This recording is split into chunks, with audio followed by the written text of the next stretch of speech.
Keith Urban is back talking all about his brand new album, High, and announcing a Canadian tour right across our country and the rest of the world as well. I was lucky enough to sit down with him to talk about playing intimate shows, putting this tour together, his brand new single, and the artist he just can't stop listening to.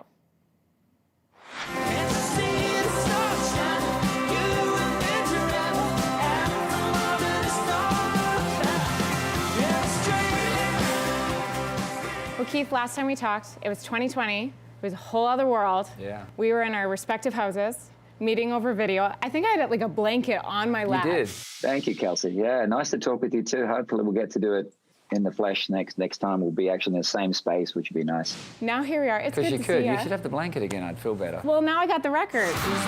You are about to go on tour, and you are going right across Canada. You're going to North America. We're going to Australia.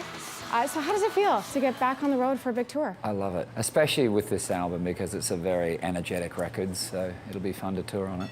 You've got some great names on the road with you. Chase Matthew, Carly Scott Collins, Alana Springsteen. Yeah. I love that they're all in their 20s and they're up-and-coming artists. They're making a name for themselves on the scene, but I love that you've included them too because it really feels like as a fan of yours, you've got a commitment to new artists as well when they're opening for you. Yeah, I've been the recipient of that myself coming up. So it's always, Nashville's very communal. And I think with all the changes that have happened in the city in the last handful of years, that communal feeling is really important to hold on to. And I still feel that with all the artists. There's something about mentorship, you know? Yeah, and I mean, you're all learning from each other all the time. I'm learning from them, they're learning from me, and it never ends. Don't be alone like summer, we should be together. We just played the Horseshoe Tavern here in Toronto. Playing these clubs gives us a chance to recalibrate all that center and the audience and the song, because it's about songs and it's about having a great time with the audience and it's about everything really happening in front of you. And there's something wonderful about getting rid of all the lights, all the production, all the video, all the stuff, and taking it right back to just the center of it all. I mean, we did stuff off the new record and they knew every word. So, oh my God. Okay, well, speaking of new songs, Straight Line, can we talk about the single? Sure.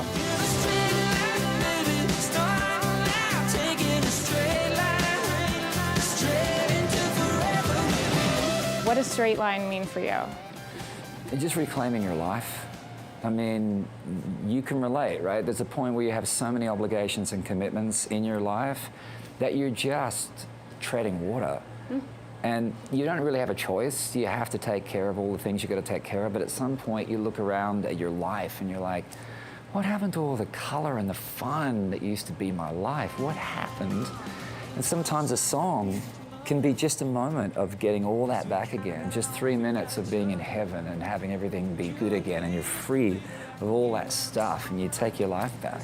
Keith, there's something about new music. I mean, you mentioned your new music. Beyond your repertoire, when you listen to other artists, what new music have you been pumped about this year? What have you been listening to? Chapel Roan. Really? Non-stop, yeah. Charlie XCX. I mean, I listen to stuff that has nothing to do with my music, but it's just excellent. There's an excellence about it that speaks to me musically, lyrically, melodically, you know, in the case of Chapel. They're just some of the best songs that are bulletproof. I mean, lots of them, not just one or two. It's really exceptional. I love what you say, though, that you connect with artists and you listen to artists that are different than you, because I feel like there was a time of our life where people would cross over. They'd start in one genre, they were very labeled, and then they'd try another genre. And I feel like today there's so much more blending.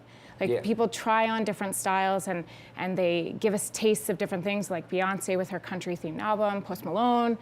You've had threads of rock, I feel like, through your music. Yeah. Do you feel like that's true? That it's more just music is, as opposed to genre labels? I think there's more support for all the various ways you can blend it all together now. You know, it wasn't that long ago when it sort of had to have a certain combination to fit through the little portals.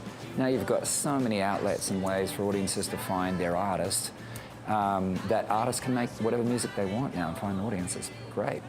I know you love your Preds. You're a big Nashville Predators fan. Yeah, we just had a game a few nights ago. Oh, amazing. Yeah. Listen, you got the bobblehead coming out this weekend.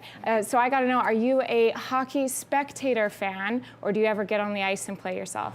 I can't skate. No, really? No, I know. No. It's amazing they let me in Canada. I shouldn't be allowed. Listen, next time you're here, Because then they go, where's your skates, and then your passport. That's the sequence. That it has to be. So next time so. you're here, we'll go skating. That's what we'll do. Okay, what could possibly go wrong? Nothing at all. I'm going to hold you to it. Keith, thank you. We're so pleasure. happy to have you, and I'm so excited for everyone to see you right across Canada. Me too. Thank you. And to find out when Keith is playing in a city near you, visit keithurban.com. If you liked that video, make sure to subscribe to the Your Morning YouTube feed, where you can find all kinds of new content posted every weekday morning.